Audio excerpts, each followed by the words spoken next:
Hello the bodies, my name is Jasmine and welcome back to my channel. Thank you for joining me again. This is my second attempt at this video because the one I recorded last week I realized that I had my phone at the wrong angle. So, beginning mistakes. But I bought the editing program, so I'm really hoping we're not going to have any watermark banners across the screen because that was, oh goodness. Next. So, going through my list, because I printed it again just so that I can have a look-see. I wanted to show you the first doll I ever made, and this was a completed thing that I brought in my box, and I made it obviously for Evelyn. Isn't she beautiful? I will happily share the link.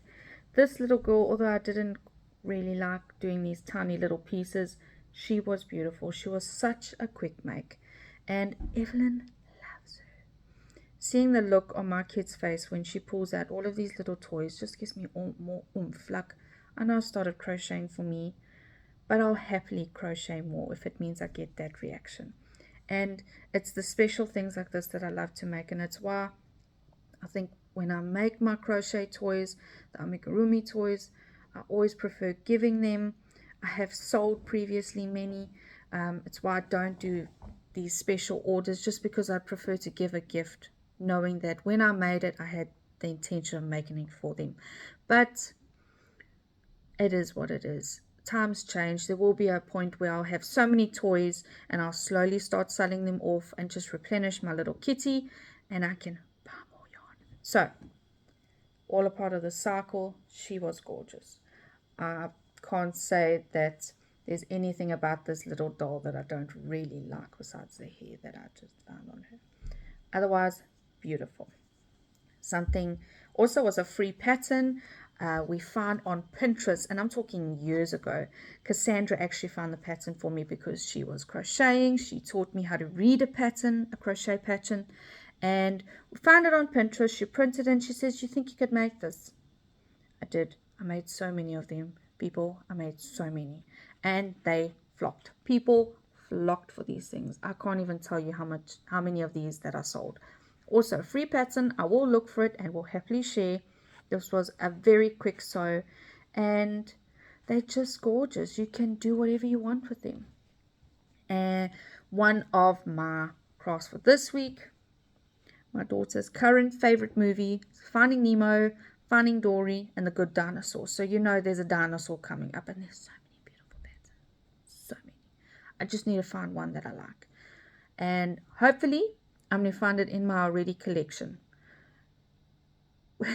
which is a bad habit that I have. I go onto Etsy, I go onto Instagram, and I see all these beautiful photos, and I'm like, oh, I want to need. People, go through what you have sometimes first and look for inspiration. It is a little bad habit that I've picked up myself that I do pretty much every day. I have to remind myself, you have a ton. So many, I don't believe that I'll be able to make that many toys in my lifespan, especially considering just over the last 2 weeks I have 2 paid patterns already, and a week before that we got Mr. Bean's Bear, which is coming. It's coming. That has our name written all over it. Mr. Bean's Bear. There was this beautiful little doll that made this with this sort of velvet yarn. She is gorgeous. I saw her on Caroline for the Love of Crochets blog, and I was just like, she's beautiful. And I can picture my Evelyn with one. I can picture my niece with one. Her 2 little Mikeys, her 2 little friends, each with one. So, people, dolls are coming. Dolls are coming. I can see it. Winter's coming in New Zealand. Apparently they're very wet and they're very long, which is like a crochet paradise for me. I'll even bring the trampoline inside for the kids so she can jump and I'll hook.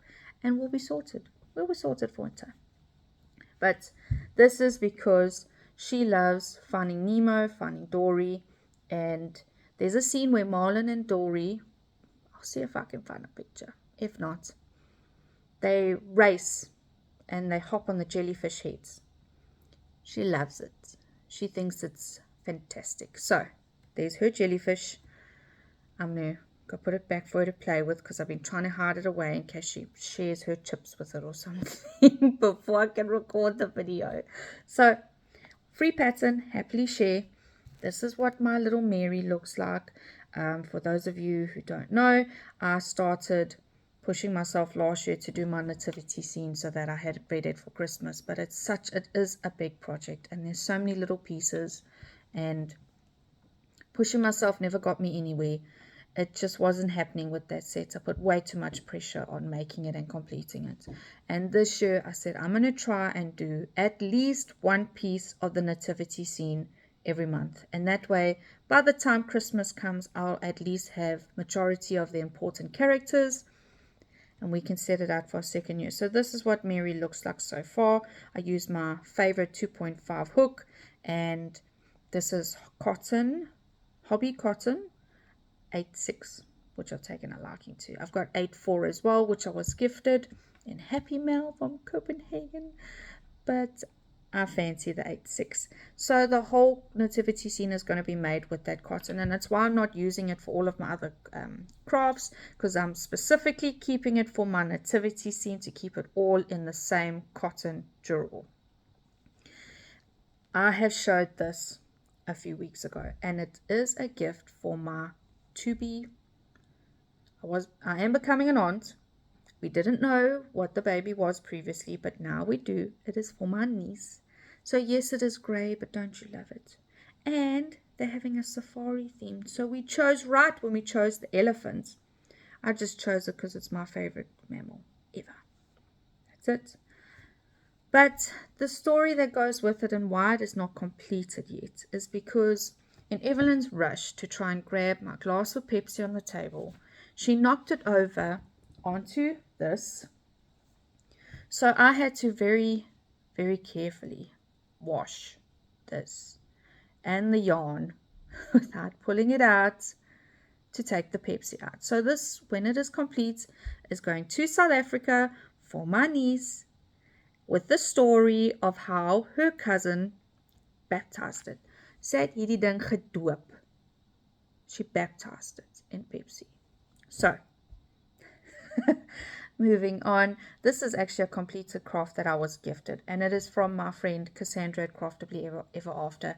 For those of you who don't know, who haven't seen my previous videos, we worked together. We were colleagues back in South Africa, and we just had such an amazing friendship, and we were the crochet group. We had our own little group going, and when I fell pregnant, obviously I'm a diehard Beatrix Potter fan, so obviously the nursery theme was Peter Rabbit. Cassandra could not find any patterns at that time to make Peter Rabbit for me, but she did see the pattern, a set. I'm under correction here. It was on an international magazine, like a subscription. She signed on to the subscription to get one copy of the magazine to make these. Look at Peter Rabbit. Look at Jemima Paddle Duck. Aren't they beautiful? I think she ran out of time to do the rest of them, but she did tell me where to find the pattern. And in the future, when my daughter's love for Peter Rabbit grows, with my help, we will make all of them and gladly put them on her shelf to look at. Because they're too beautiful at the moment for her to play with it with her chip fingers. But we're getting better. Even her little doll, she picks it up very, very kindly, very sweetly. Beautiful. And with it, I can't remember if I mentioned, like, I started crochet for me, but when I see the excitement on her face in playing with these things, it just gives me this oomph to make more. Just to make more. Just to get her reaction. So definitely a dinosaur has to come up, and definitely Mr. Bean's bear. When we were in South Africa, when she was a baby, we used to put on the TV in the background, and there's the animation, Mr. Bean. And she used to sit and just look at it, and it was like, Bean, one of her first words, Bean. So, Bean's bear is coming. I want to show you my blanket so far. I had a laugh. Here I am designing a blanket. I've used mole ends to start it because I fell in love with the wool, and I don't know what wool it is. Mistake. So, I went searching. I went trailing spotlight. I trailed online. I finally found the wool. So this is what I have so far. I'm going for a rectangle shape, so it's a long blanket. Don't know if you can see the little pattern that I pulled together. Either way, I know what it is, and I'll happily share the name. It is Moda Vera, and it is acrylic. It has a viscose blend in it. That's why it's so nice, and I want to say pulley, but it's actually elasticity. Anyway, let me look at my list to make sure that I've got everything going. One thing I wanted to talk about is possible bad habits that I personally know that I have picked up, and I still do them. So I'm not going to show the amount of yarn I bought last week when I bought my little doll pattern with these beautiful little velvet dresses. Also a paid pattern. Saw it on Caroline for the Love of Crochets video, and I was like, I got to get me that doll. I can see Evelyn, I can see her niece, her cousin, my niece. I can see her two friends with the doll. So I went out, and I've got 4 colors already. Instead of using the velvet yarn I had, because these beautiful girls will look so much better in the beautiful teal sort of duckhead color and this beautiful wine maroon color velvet. So people, try. If you're looking for something simple in the form of patterns, go onto Pinterest, look for a free version, because if you buy every pattern that you see, and this is in no way taking work away from artists and writers, we want to support and we want to give them what they need from us as, I want to say artists, because this is a form of art, but they are the inspiration. So yes, support, buy, purchase, list their details to make sure that people know where to find their pattern and to support them accordingly. But with the little projects, see if you can't find a free version. A lot of these artists have a free pattern on their blog, and it just makes it a little bit better and not so expensive, because it becomes very expensive if you're constantly buying. If I bought all the patterns that I wanted, I'd be buying a pattern a day, and that's anything between $6 and $10, and it becomes a bit much, and we cannot crochet as quick as the ideas come. So just as it's a bad habit I have, and I'm trying to stop it, try and use what you have. Look at the patterns you have. Try and find free version.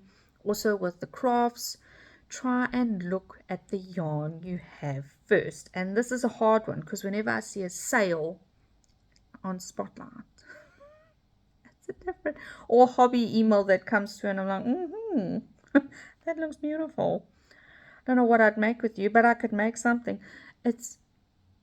Don't lie to yourself, people. And by all means, you have to try different yarns. You have to try different techniques. Just try and use what you have first, at least for the majority of it. Always have your one go-to yarn. In South Africa, mine was poolskein. Here, I'm leaning towards the Hobby Cotton 86, just because I've really got a good feel for it.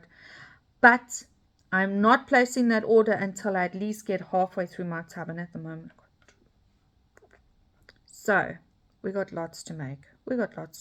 Although I don't have time to do it all. I really wish I could make these things as quick as I think of them, but I can't.